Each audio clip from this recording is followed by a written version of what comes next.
Seguimos nosotros en Congreso Televisión en una transmisión especial de Parlaméricas 2018. Uno de los temas abordados justamente fueron los lineamientos para planes de acción de Parlamento abierto. A eso es lo que apuntan nuestros congresos en la región. Uno de los justamente moderadores y participantes de esta sesión fue el diputado de Chile, Vlado Mirosevich, de 31 años de edad, bastante joven, que está con nosotros. 30 nomás, 30 años. Pero ya va a cumplir 31 años. He visto acá que su cumpleaños se aproxima. Sí. ¿Qué tal la participación en esta sesión, la intervención de los demás diputados? Bueno, es muy importante que podamos compartir las experiencias de lo que están haciendo nuestros congresos, ¿no? Nuestros parlamentos, porque estamos haciendo un esfuerzo hace un buen tiempo ya desde Parlamérica, apoyado por Parlamérica, para que los congresos sean abiertos. Es decir, ¿qué se entiende? Exacto. Básicamente un par de cosas. Rendición de cuentas, esa es la primera. Rendición de cuentas quiere decir, la ciudadanía nos da un mandato cuando nos elige, pero de ahí hasta la siguiente elección no puede pasar un tiempo muerto en donde la gente no sepa qué es lo que está haciendo su parlamentario, cómo está votando su congresista. Desde ese punto de vista tiene que haber de manera activa, tiene que haber una rendición de cuentas. Los congresos, los congresistas, pero también las instituciones en su conjunto, tenemos que rendir cuentas. Cómo estamos votando, cuál es nuestra asistencia, cuál es el monto de nuestra dieta parlamentaria, quiénes son nuestros asesores, cuánto le pagamos a los asesores, cuál es el trabajo que realizan estos asesores. En fin, rendición de cuentas de todo el trabajo legislativo en general. Y también participación ciudadana. Ese es el segundo elemento. Y en calidad, obviamente. No se trata de tener más proyectos presentados o aprobados, sino la calidad de los mismos, ¿cierto? Por supuesto, y todo eso, lo que nosotros estamos promoviendo desde Parlamérica es que existan indicadores y que la ciudadanía pueda decir, estos son los indicadores y yo puedo poner finalmente a prueba a mi parlamentario o a mi congreso. Y yo creo que eso es significativo, es muy importante. Los congresos, los parlamentos no pueden ser un espacio de opacidad, que sea más bien un espacio oscuro en donde la ciudadanía se mantenga ajena de esta discusión y se transforme más bien en una democracia elitista. ¿Todo eso se está aplicando en Chile? En Chile lo estamos aplicando, ¿Ha habido un cambio? ¿Ha sido bien recibido por la ciudadanía? Sí, en el último tiempo ha habido un gran cambio con respecto a la información o los datos abiertos que el Congreso entrega a la opinión pública. Por una parte, hay organizaciones de la sociedad civil que están permanentemente haciendo un rastreo, una fiscalización de lo que hace el Congreso. Y a su vez el Congreso, en coordinación con estas organizaciones de la sociedad civil, hemos dicho, en estos indicadores nosotros tenemos que mejorar nuestros niveles de transparencia o de rendición de cuentas o participación ciudadana para que el Parlamento sea realmente abierto. ¿Quién fiscaliza? ¿La Contraloría también fiscaliza las labores que realiza el Parlamento, las compras, las adquisiciones, o no? ¿Es diferente ahí? Bueno, en el caso del Congreso chileno, nosotros de manera voluntaria hemos creado una comisión bicameral entre la Cámara de Diputados y el Senado. Allá no es como aquí en Perú, que ustedes tienen solamente una Cámara, nosotros tenemos dos. Hemos decidido crear una comisión que componga un grupo de parlamentarios de la Cámara y del Senado para fiscalizar temas de transparencia. Y adicionalmente, la Cámara de Diputados y el Senado tenemos una comisión de ética, que estamos a cargo, por ejemplo, de fiscalizar la ley del lobby, que es una legislación relativamente reciente en Chile, 4 años. En donde ¿Quién encabeza la comisión de ética? ¿La fuerza mayoritaria? No, es todo lo contrario. Lo que se pretende en la comisión de ética es que la fuerza minoritaria esté en la presidencia de esa comisión, de tal manera de poder fiscalizar y que exista un contrapeso de poder. Usted es representante de la región Arica-Parinacota, entiendo que es la primera región de Chile, el norte de Chile, limítrofe con el Perú, y entendemos que por allí debería, no sabemos aún el fallo del Tribunal Internacional, pasar esta salida soberana que exige Bolivia para poder tener acceso al Océano Pacífico. ¿Cómo entender la labor del Congreso chileno, la labor del Congreso boliviano, que son expresiones de la voluntad de sus respectivos pueblos, en un conflicto en el que definitivamente tras el fallo va a haber alguien que salga contento y alguien que salga, digamos, con ánimos de perdedor? Sí. Bueno, en el 2013 el presidente Evo Morales decide demandar a Chile ante esta Corte Internacional en La Haya, y nos demanda no precisamente por la salida soberana al mar, porque sobre eso hay un tratado que es el de 1904, en donde ya se definió, ¿no es cierto?, los límites y las fronteras. Llevamos casi 100 años, ¿no es cierto?, en esas circunstancias, que ha mantenido la estabilidad de la frontera y la paz en la frontera. Por lo tanto, él, desde el punto de vista del derecho internacional, no nos puede demandar sobre la salida soberana. Entonces busca otra fórmula y nos demanda para obligarnos a negociar una salida soberana. Entonces lo que está en cuestión hoy en La Haya tiene que ver con si es que Chile tendría o no una obligación internacional de negociar con Bolivia. Sobre el resultado final de esa negociación, la Corte ya ha dicho que no puede pronunciarse sobre el resultado final, porque eso involucraría la modificación del tratado. Pero hasta el minuto, Evo Morales tiene puesta su esperanza en que nos pueda obligar a negociar, y nosotros, dado además todos los argumentos jurídicos, tenemos la esperanza de que la Corte se pronuncie en favor de Chile. Usted representa al Partido Liberal, pero hay otras voces de otros grupos políticos en su país que tienen otro planteamiento. La verdad es que son voces bastante minoritarias, ¿ah? Con respecto a esto, a la defensa de Chile en La Haya es una opinión bastante general y bastante transversal en el sistema político chileno. La mayoría, la infinita mayoría de los parlamentarios nos hemos puesto detrás de una política que es de Estado, independiente del gobierno de turno. Esta defensa la inició Michelle Bachelet, hoy la continúa Sebastián Piñera, pero finalmente un tema transversal, ¿no? Y frente a estas resoluciones de cortes internacionales, sea el Tribunal de La Haya, sea la Interamericana de Derechos Humanos, ¿cree usted que hay un límite que está siendo progresivamente superado? ¿Se ha cruzado la línea? Ya entrando a los ribetes de probablemente intromisión en asuntos internos de los países. Cuando a mí no me gusta una sentencia en mi país, recurro a una corte para que falle a mi gusto, digamos.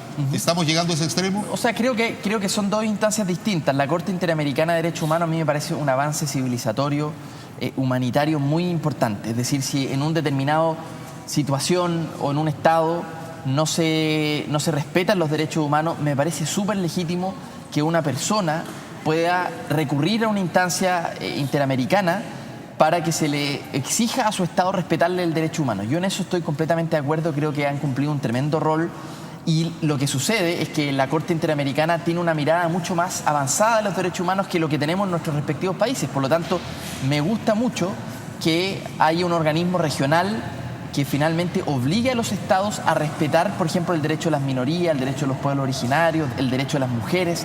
Creo que es clave que esa instancia suceda.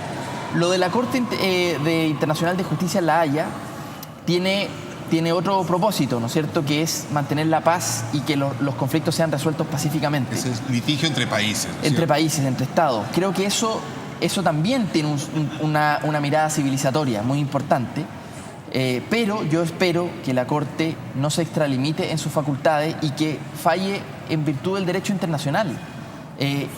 Porque de lo contrario, si es que es una Corte política que tiene un cierto criterio político, la verdad es que eso deslegitima solo a la Corte. ¿El Perú se extralimitó en este diferendo marítimo que hubo y el fallo que ya todos conocemos?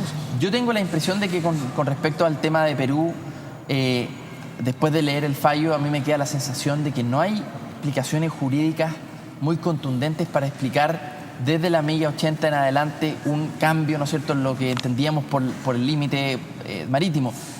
Por lo tanto, ahora Chile, sin embargo, más allá de nuestras opiniones, Chile ha acatado ese fallo completamente. Chile siempre ha dicho, nosotros vamos a acatar los fallos de la Corte, y así lo hemos hecho. Hemos modificado alguna legislación interna, en fin.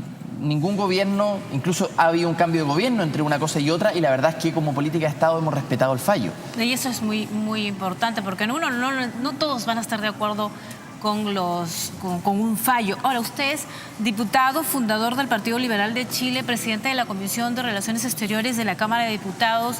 La crisis de Venezuela, la crisis económica y política, afecta a todos los países de la región. Tenemos que ver, a veces nos acusan los del gobierno de Maduro, que se están intrometiendo en políticas internas. Pero lo cierto es que aquí hay como 180.000 venezolanos, en Colombia como 500.000, en Chile también hay bastantes venezolanos. ¿Cómo ustedes están viendo esta crisis? Sí. Bueno, primero yo he sido muy crítico de la situación en Venezuela, y creo que la región sí tiene derecho de interferir o al menos opinar sobre la situación de Venezuela, porque los derechos humanos tienen un principio que es la universalidad de esos derechos. Es decir, da lo mismo en qué circunstancia o bajo qué gobierno esté siendo violado un derecho humano. Esos derechos tienen el carácter de universales, y la comunidad internacional tenemos la responsabilidad de solidarizar con esa violación de derechos humanos. Por lo tanto, yo no me siento censurado como algunos, o particularmente Nicolás Maduro, pretende hacerlo.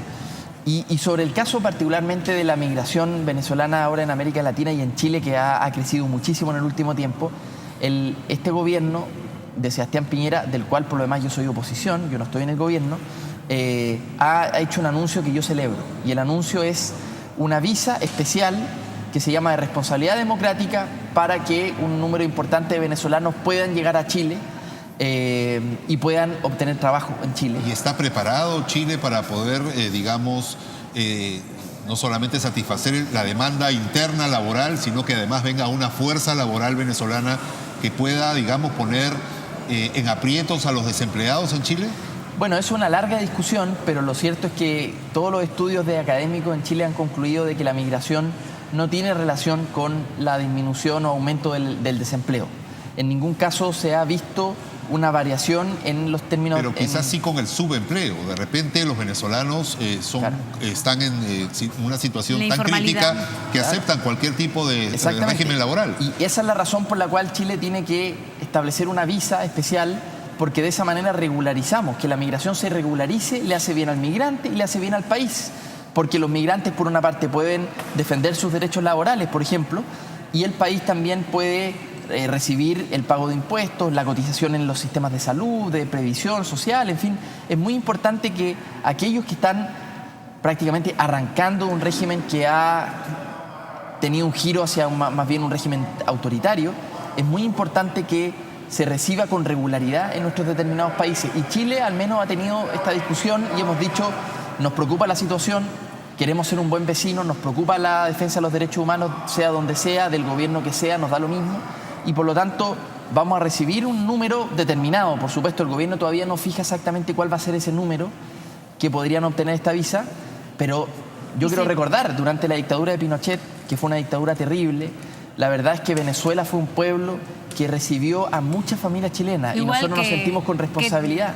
Igual que nosotros, ¿no? En la época del terrorismo, de la violencia que hubo en nuestro país, muchos peruanos tuvieron que ir a Venezuela y los recibieron muy bien. Ahora, se vienen elecciones en Venezuela. Sí. ¿Chile reconoce estos comicios? Bueno, es una situación bastante compleja. Chile todavía no ha tomado una posición oficial, más bien lo que hemos dicho es: no nos gusta la manera en que el gobierno está convocando estas elecciones, porque claramente lo hace en un determinado minuto para que la parte importante de la oposición no participe de la elección. O sea, esto es claramente, fue de manera deliberada la selección de la fecha de la elección. Y además, ¿cómo van a ser elecciones libres cuando la mayoría de los posibles candidatos presidenciales de la oposición están o inhabilitados para competir o están en la cárcel? Ahora, Chile no ha reconocido la Asamblea Nacional recientemente elegida, la constituyente. Pero, en todo caso, tampoco, por asociación de ideas, reconocería al presidente que debería juramentar ante dicha asamblea no reconocida. Sí, efectivamente. Vamos a ver cuál es la posición oficial del canciller. Solo el canciller puede hablar por Chile en estas materias. Yo estoy solo dando opiniones personales, pero hasta el minuto Chile ha sido muy crítico sobre la instauración de esta asamblea constituyente, un mecanismo que puede ser muy democrático, pero que en el caso del gobierno de Maduro es claramente una manera de torcer la democracia. O sea, en vez de profundizar la democracia vía asamblea constituyente, lo que hace es torcer la democracia y saltarse a la Asamblea Nacional, que fue legítimamente electa. Yo diría que Chile probablemente va a tener una posición muy crítica sobre este 20 de mayo, que son las elecciones en Venezuela. Nos preocupa mucho. Yo recién acabo de intervenir en el plenario en mis minutos finales sobre un tema que no tenía nada que ver, pero lo dediqué a solidarizar con nuestros compañeros y colegas del Parlamento, de la Asamblea Nacional de Venezuela, que están viviendo situaciones terribles. No les pagan sueldo, no tienen ni siquiera para imprimir sus documentos en las impresoras del Congreso. O sea, el gobierno está haciendo todo lo posible para limitar las facultades de la Asamblea Nacional, que es de mayoría opositora, ¿no es cierto?, en Venezuela. Eso es ir en contra de la democracia. Es condenable. Bien, diputado, muchísimas gracias. Muchísimas gracias. Muy joven, por cierto, va a cumplir 31 años. Bueno, le vemos que le encanta la política. ¿Qué tal la experiencia? Hasta el minuto ha sido buena experiencia. Yo llegué al Congreso chileno con 26 años. En el límite. ¿La edad mínima es 26 años? Es 21. Sí, es 21. 21. Pero en general no hay muchos parlamentarios jóvenes, por lo menos en la legislatura pasada. Ahora sí ya hay un grupo muchísimo más grande que hemos logrado entrar al Congreso. Y más adelante quizás a la presidencia. No sé, no lo descarta. No lo creo. Vi, las relaciones Perú-Chile han mejorado. Han mejorado muchísimo. Yo aprovecho este espacio de felicitar y agradecer que ambos gobiernos, incluso después del fallo de La Haya, han tenido la madurez de tener una muy buena relación. O sea, yo les digo, hace mucho tiempo que Chile y Perú no teníamos tan buenas relaciones como ahora. Se hizo por primera vez en la historia ¿cómo se llama? Este gabinete bilateral, ¿no es cierto? Binacional entre los gobiernos de Bachelet y de Kuczynski. Eso no había pasado nunca en la historia. Creo que es muy bueno para ambos países. No tiene ningún sentido seguir divididos por el pasado o pelear, no tiene ningún sentido. Nada, y pelearnos por el Blisco. Muchísimas gracias. Muchísimas gracias. Un placer dialogar con usted. Muchas Muchísimas gracias. Nosotros, amigos, vamos rápidamente a una breve pausa y volvemos con más aquí en Congreso Televisión.